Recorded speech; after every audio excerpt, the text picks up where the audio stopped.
Hey guys, just gonna do a real quick summary here of the federal bureaucracy. Hope it's quick, so I'm gonna go ahead and get started. So what is the federal bureaucracy? Well, you can see the definition here. Basically, when we talk about the federal bureaucracy, we're talking about the people who work for the government, and we call these people bureaucrats or civil servants. Now, bureaucracies exist in, pretty much any large organization has a bureaucracy.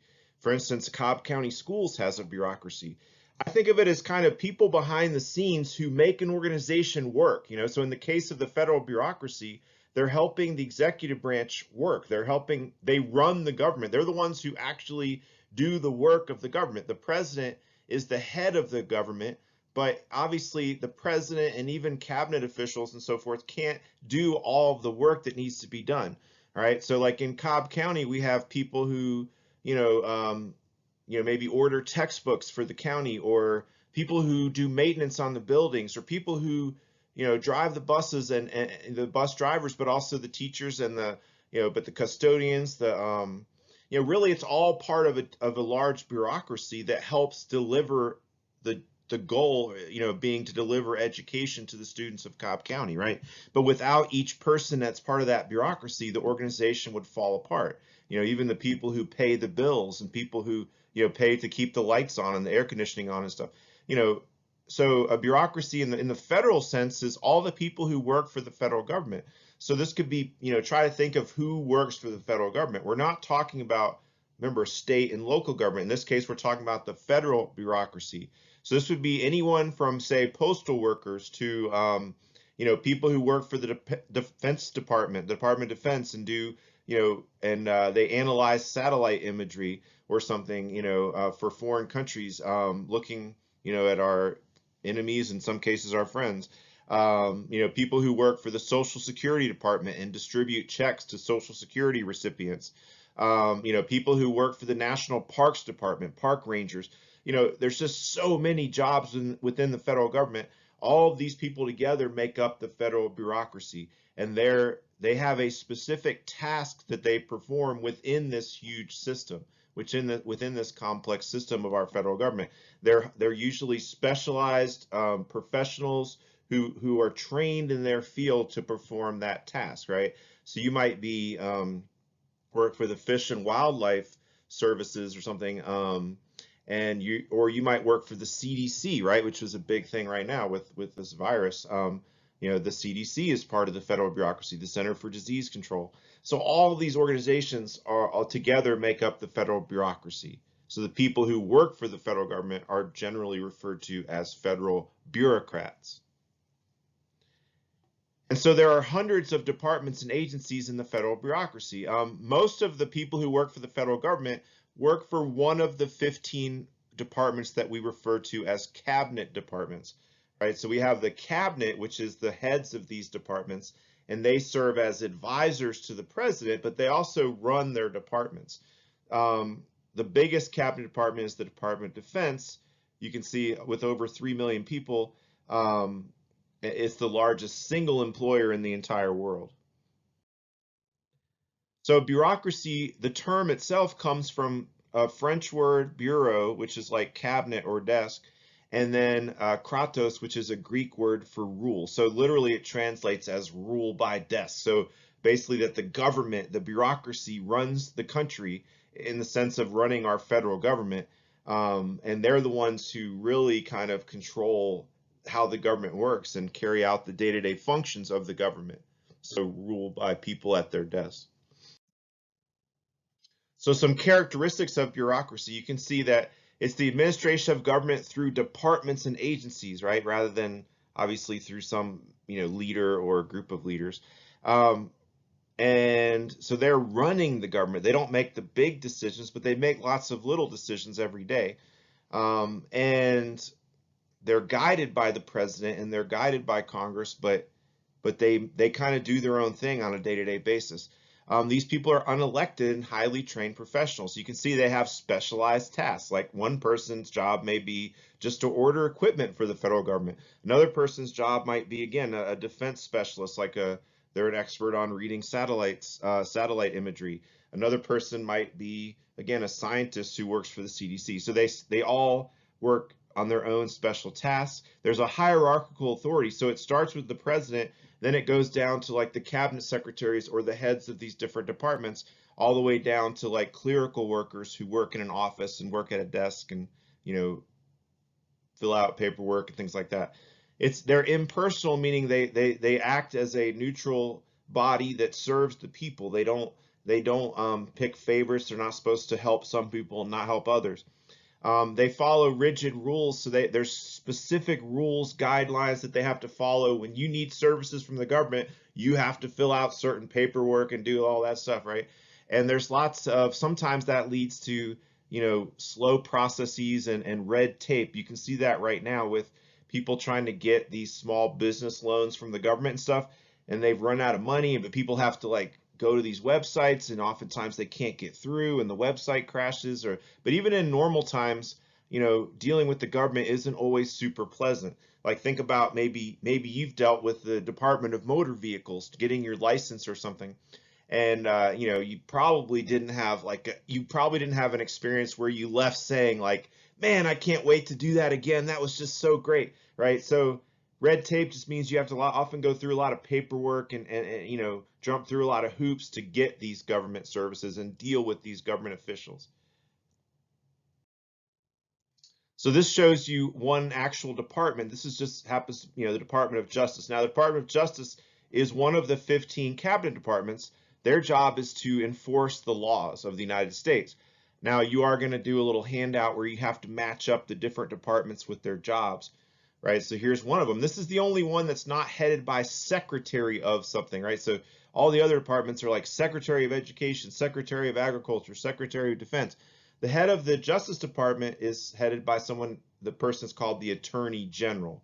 Okay, so you can see the Office of the Attorney General at the top, but look at other things like the Solicitor General. The job of that office, if you see over there to the left, is to argue cases in court for the United States when they go before the Supreme Court. So these are lawyers who argue cases on behalf of the U.S. government, defending their position. But you also see like the FBI, if you look down to the right, center right, Federal Bureau of Investigation. You see below that the DEA, the Drug Enforcement Administration, the Bureau of Prisons, the U.S. Marshals Service. They protect judges and do other things like that. You have anyway, they also sometimes they'll travel on airlines, but they're like another law enforcement agency. You have the U.S. Attorney's Office. That's where the people who argue cases, they're the ones who prosecute criminals in the federal system. You see the Bureau of Alcohol, Tobacco, Firearms, and Explosives. So I mean, but also you also have people like the Civil Rights. I'm trying to look where that is. Yeah, the Civil Rights Division, who help make sure that people's civil rights are being protected. The Antitrust Division, that's in charge of making sure companies don't form monopolies. So there's all sorts of departments and agencies within, like subgroups within this big department, this big umbrella of the Justice Department. So the federal bureaucracy is very complex and very just huge, large, okay? So the last thing we're going to look at here is just the structure of the bureaucracy. So you will need to know some of these different parts of the bureaucracy if you're going to take the test. So at the top, technically is the president, but again, he doesn't really oversee. The president doesn't literally oversee the bureaucracy to any large extent because one person couldn't possibly oversee millions of employees. So there's a hierarchy, but there's different main sections, three main sections of the bureaucracy that I want you to be familiar with. So the first one, the first part is called the Executive Office of the President, the EOP. This was created by Congress. All of these departments and agencies at some point are created by Congress, pretty much. And so you have the Executive Office of the President, the EOP. That was created in the 1930s as the federal government grew during the Great Depression, and the president needed more help, more specific people with expertise to give him advice on different aspects of his job. So they created this to help the president do his job. So a little bit about the EOP. This includes several important agencies. One of them is called the White House office. And as you might guess, these people work in the White House. It's headed by someone known as the Chief of Staff. The Chief of Staff typically is a really important advisor to the president, but they also head up his White House staff. And that White House office would also usually include the president's press people, like his press secretary, who usually gives daily briefings to the press, but that hasn't been happening recently. And you have like the White House counsel, the president's legal advisor, the first lady has some staff members, the vice president. All these people are part of the White House office. That's part of the larger EOP.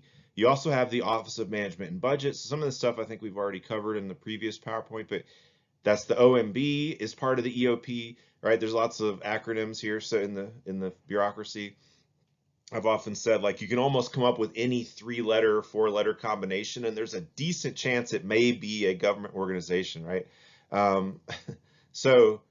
But anyway, you have the Office of Management and Budget. We've talked about they're in charge of like helping the president develop a budget that his budget requests for Congress, and also doing a lot of accounting within the executive branch. You have the Council of Economic Advisors, the National Security Council, which is really important, advising the president on military issues and foreign policy issues.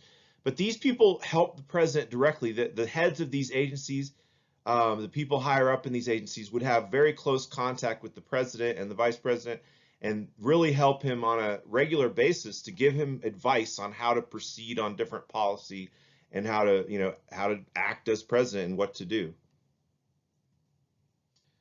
Okay, the next big part, and you see it's a thinner line because the president has really direct control over the EOP.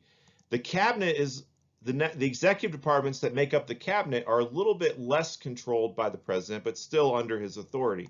Okay, so the executive departments, there's 15. Like I said, this can always change, until they added Homeland Security recently in the early 2000s, and that was the 15th department. The original 4 were Department of State, Treasury, Justice, and Defense. So originally it was called Department of War, but now Defense. But it's also Department of Agriculture, Department of Education, Department of Housing and Urban Development, Department of Health and Human Services, Homeland Security. All of those are executive departments.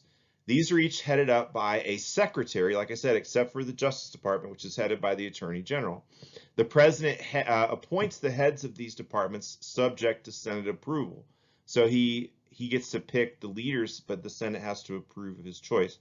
So they head up these different departments, and they're the ones who, they do advise the president sometimes, but they're more important. These are more the departments that actually run the government. So we said this is the bulk of the bureaucracy consists of these cabinet departments, okay? So these are huge departments that run the day-to-day operations of the government.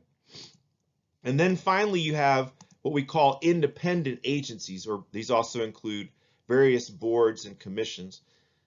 Independent agencies are basically any agency that's part of the executive branch, but it's not in the other 2 departments we just talked about. So they're not part of the cabinet, they don't fall under some cabinet department, and they aren't part of the EOP. So anything else would be an independent agency of some type. Okay, so these also, because you see the dashed line, that's supposed to represent the fact that they aren't as much under the direct control of the president. They're part of the executive branch, but they don't answer directly to the president. Now, he can often appoint members to these commissions, but they're more independent. He doesn't really get to fire them. Like, he can fire his cabinet department people. He can fire his chief of staff or his press secretary anytime he wants to, for any reason he wants to. He could just say, I don't think you're doing a good job, or I don't like you, I don't get along with you. But these people are more protected once they're appointed. So they're appointed, approved by the Senate, but they're supposed to be more independent because largely their job is to regulate society, like regulate businesses or regulate individuals. They have a regulatory capacity, and they make a lot of rules that people have to follow.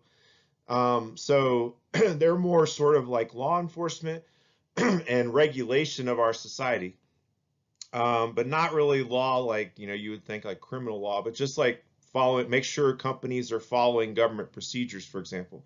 So you might have, for example, the National Labor Relations Board, and their job is to make sure workers are protected in that unions are represented properly and things like that. So they look out for the rights of workers, right? You also have like the Small Business Administration, things like that. But you have things like the Environmental Protection Agency. The EPA is just an independent agency.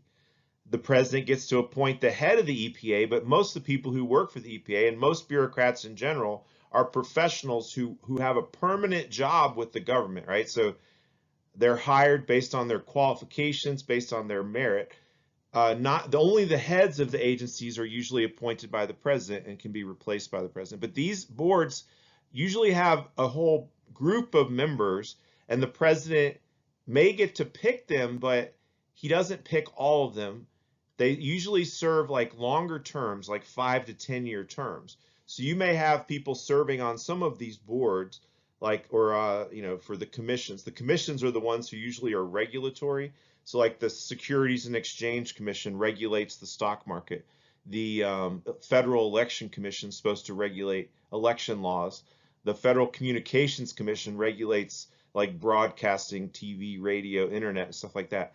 So these commissioners are appointed by the president, but you still would have people there from like Obama's presidency. So they rotate off, like they may serve a 5-year or 6-year, 8-year, or 10-year term. And like every year or 2 years, one of the commissioners falls off and like they get replaced. But then that means the president can't totally control these as much, right? So they're supposed to be more independent because we don't want just the people who are going to only just do what the president wants. We want people who are going to act in a fair and unbiased way, right?